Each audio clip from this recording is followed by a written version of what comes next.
Hello, internet friends. John Mark released another video this morning, and as usual, it is amazing, and you should definitely watch it. I just want to let you know that I'm still not convinced that proprietarianism is going to do anything. We do not need a new constitution. Our constitution right now is perfectly fine. And why, you may ask? Because it's not the Constitution that's the problem, it's the folks that are not enforcing the Constitution. It doesn't make a difference what Constitution we have, it's just not being enforced. The folks with the power are doing whatever they want, and they have, I guess, their own imaginary Constitution, or code of ethics, if you want to call it that they're enforcing. They're enforcing their code of ethics. And so what we need to do to get our country back is we need to purge these people from our society. And how is that going to happen? Well, we need to find our bootstraps, and we need to make ourselves back into the folks that created this country. And well, what made us great? Our integrity. The folks ruling over us don't have integrity. It's not part of their code of ethics. And that's fine. That's their problem, not ours. They just need to go.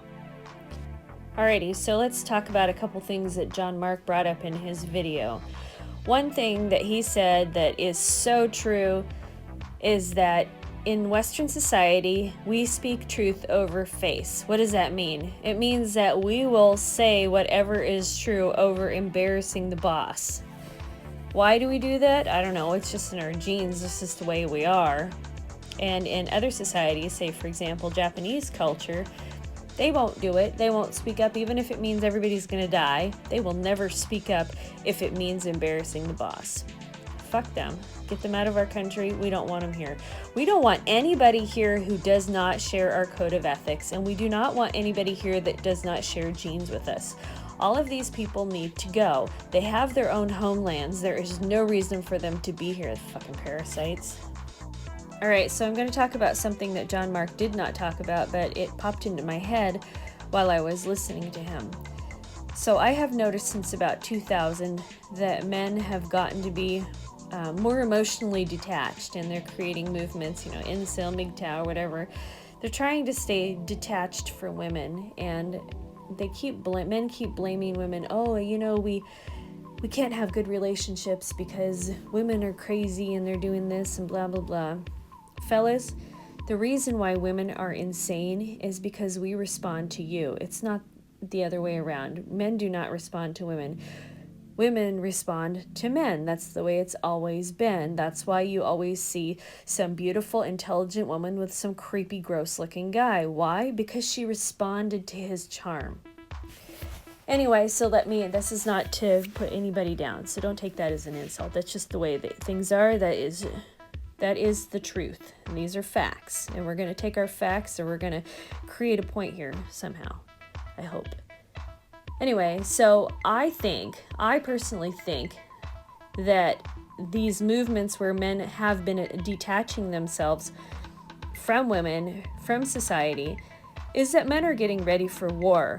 Because society has declined so much, men are preparing themselves emotionally for war. That's it. That's my assumption right there. You guys are going to have to tell me what you think. And don't think that I don't love men. I really do like men. Men are wonderful. Men have big hands. They give great massages. They pick up heavy things. They make me feel safe. Oh, and by the way, I got one last story. I was at the Clackamas Town Center a few days ago, and I stayed there past closing, and I'm leaving Nordstrom. I walk outside, and I'm like, oh shit, what was I thinking? The mall is closed. There's creepy people in the parking lot, and as I go to my car, I'm like, oh no, there's a huge group of people by my car. And I was nervous, and I was like, oh my God, what am I going to do? How am I going to get around these people, get in my car, take off? And then as I approach, I'm like, hey, that's weird. This is a group of white people. These are Americans.